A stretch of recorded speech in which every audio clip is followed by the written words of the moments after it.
कृष्ण वंदे जगत गुरुम। तीसरे अध्याय का 39वां और 40वां श्लोक। तीसरे अध्याय का 39वां श्लोक। आवृतं ज्ञान में तेन ज्ञानिनो नित्यवैरिणा कामरूपेण कौन्तेय दुष्पूरेणान लेन च। ऊपर कहे गए श्लोकों का अर्थ है, और हे कुंती नंदन, इस अग्नि के समान कभी तृप्त न होने वाले और विवेकियों के नित्य वैरी इस काम के द्वारा मनुष्य का विवेक ढका हुआ है। आवृतं ज्ञानम का अर्थ है विवेक प्राणी मात्र में है। पशु पक्षी आदि मनुष्यतर योनियों में यह विवेक विकसित नहीं होता और केवल जीवन निर्वाह तक सीमित रहता है। परंतु मनुष्य में यदि कामना न हो तो यह विवेक विकसित हो सकता है, क्योंकि कामना के कारण ही मनुष्य का विवेक ढका रहता है। विवेक ढका रहने से मनुष्य अपने लक्ष्य परमात्म प्राप्ति की ओर बढ़ नहीं सकता, क्योंकि कामना उसे चिन्मय तत्व की ओर नहीं जाने देती, प्रत्युत जड़ तत्व में ही लगाए रखती है। अपने प्रति कोई अप्रिय एवं असत्य बोले तो वह बुरा लगता है और प्रिय एवं सत्य बोले तो अच्छा लगता है। इसका अर्थ यह हुआ कि अच्छे बुरे, सद्गुण दुर्गुण, कर्तव्य कर्तव्य आदि का ज्ञान अर्थात विवेक सभी मनुष्यों में रहता है। परंतु ऐसा होने पर भी वह अप्रिय और असत्य बोलता है, अपने कर्तव्य का पालन नहीं करता, तो इसका कारण यही है कि कामना ने उसका विवेक ढक दिया है। कामना के कारण ही त्याग में सुख है, यह ज्ञान काम नहीं करता। मनुष्य को प्रतीत तो ऐसा होता है कि अनुकूल भोग पदार्थ के मिलने से सुख होता है, पर वास्तव में सुख उसके त्याग से होता है। यह सभी का अनुभव है कि जागृत और स्वप्न में भोग पदार्थों से संबंध रहने पर सुख और दुख दोनों होते हैं, पर सुषुप्ति गाढ़ निद्रा में भोग पदार्थों की किंचित भी स्मृति न रहने पर सुख ही होता है, दुख नहीं। इसलिए गाढ़ निद्रा से जागने पर वह कहता है कि मैं बड़े सुख से सोया। इसके सिवाय जागृत और स्वप्न से थकावट आती है, जबकि सुषुप्ति से थकावट दूर होती है और ताजगी आती है। इससे सिद्ध होता है कि भोग पदार्थों के त्याग में ही सुख है।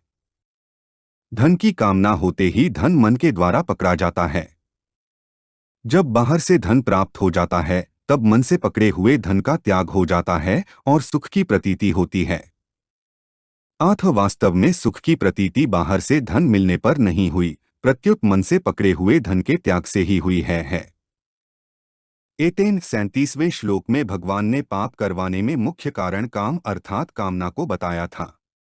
उसी कामना के लिए यहाँ एतेन पद आया है। ज्ञानिनो नित्य वैरिणा का अर्थ है, यहाँ ज्ञानिनः पद साधन में लगे हुए विवेकशील साधकों के लिए आया है। कारण कि विवेकशील साधक ही इस कामरूप वैरी को पहचानता है और उसका नाश करता है। साधन न करने वाले दूसरे लोग तो उसे पहचानते ही नहीं, प्रत्युत इसे सुखदायी समझते हैं। भगवान कहते हैं कि यह काम विवेकशील साधकों का नित्य वैरी है। कामना उत्पन्न होते ही विवेकशील साधक को विचार आता है कि अब कोई न कोई आफत आएगी। कामना में संसार का महत्व और आश्रय रहता है, जो पारमार्थिक मार्ग में महान बाधक है। विवेकी साधक को कामना आरंभ से ही चुभती रहती है।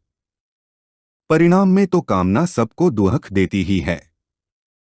इसलिए यह साधक की नित्य निरंतर वैरी है। भोगों में लगे हुए अज्ञानियों को यह कामना मित्र के समान मालूम देती है, क्योंकि कामना के कारण ही भोगों में सुख प्रतीत होता है। कामना न हो तो भोग पदार्थ सुख नहीं दे सकते, परंतु परिणाम में उन्हें दुख, संताप, कैद, नरक आदि प्राप्ति होते ही हैं। इसलिए वास्तव में यह कामना अज्ञानियों की भी नित्य वैरी है। परंतु अज्ञानियों को जागृति नहीं रहती, जबकि विवेकशील साधकों को जागृति रहती है। कामरूपेण का अर्थ है जड़ के संबंध से होने वाले सुख की चाह को काम कहते हैं। नाशवान संसार से थोड़ी भी महत्व बुद्धि का होना काम है। अप्राप्त को प्राप्त करने की चाह कामना है। अंतःकरण में जो अनेक सूक्ष्म कामनाएं दबी रहती हैं, उनको वासना कहते हैं।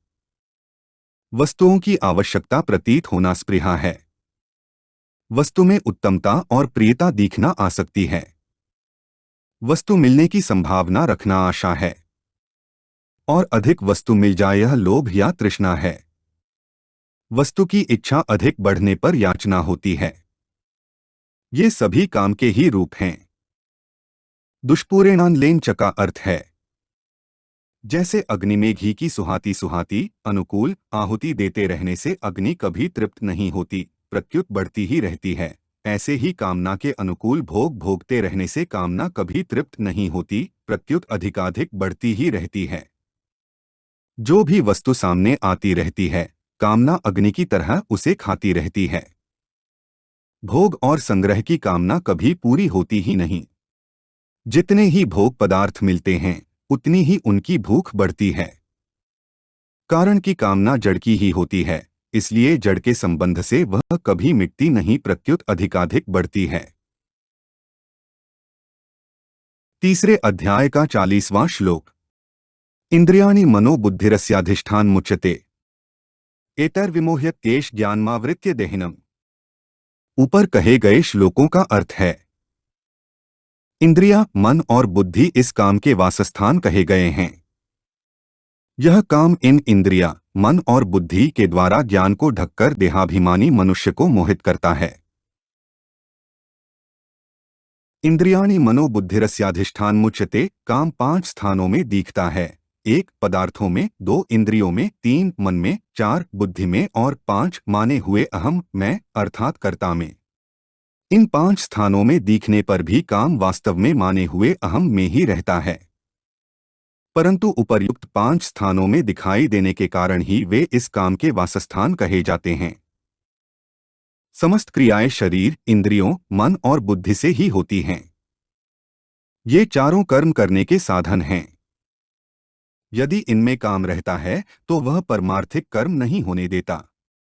इसलिए कर्मयोगी निष्काम, निर्मम और अनासक्त होकर शरीर, इंद्रियों, मन और बुद्धि के द्वारा अंतःकरण की शुद्धि के लिए कर्म करता है। वास्तव में काम अहम जड़ चेतन के तादात्म्य में ही रहता है। अहम अर्थात मैंपन केवल माना हुआ है। मैं अमुक वर्ण, आश्रम, संप्रदाय वाला हूं, यह केवल मान्यता है। मान्यता के सिवाय इसका दूसरा कोई प्रमाण नहीं है। इस माने हुए संबंध में ही कामना रहती है। कामना से ही सब पाप होते हैं। पाप तो फल भुगताकर नष्ट हो जाते हैं, पर अहम से कामना दूर हुए बिना नए नए पाप होते रहते हैं। इसलिए कामना ही जीव को बांधने वाली है। महाभारत में कहा है काम बंधन में वैकन नान्यदस्ति बंधनम। काम बंधन मुक्तो ही ब्रह्म भूयाय कल्पते। जगत में कामना ही एकमात्र बंधन है, दूसरा कोई बंधन नहीं है।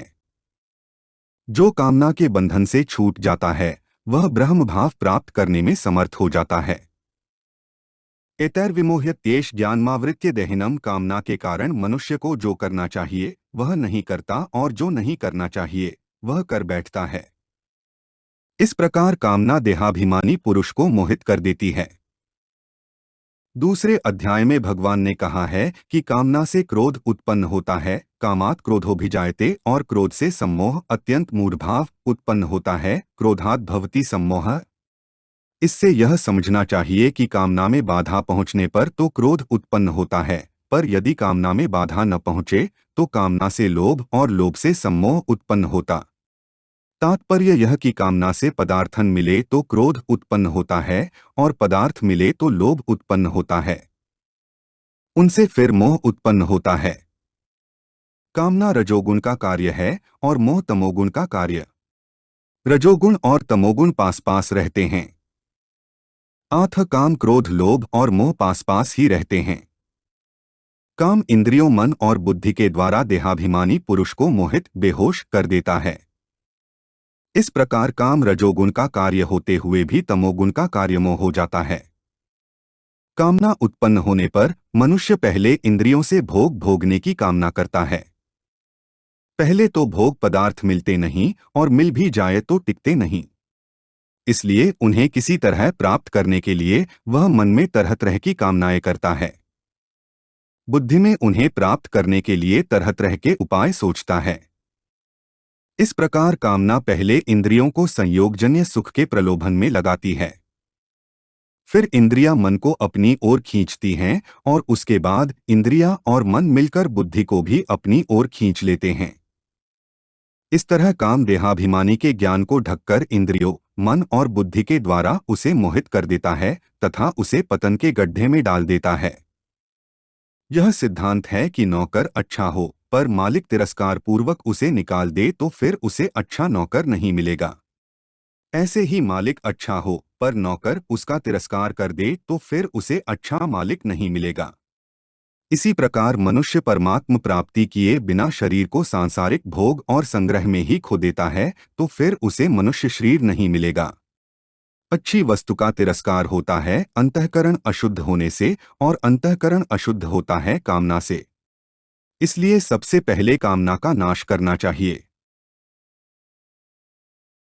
हमारे चैनल को सब्सक्राइब करें।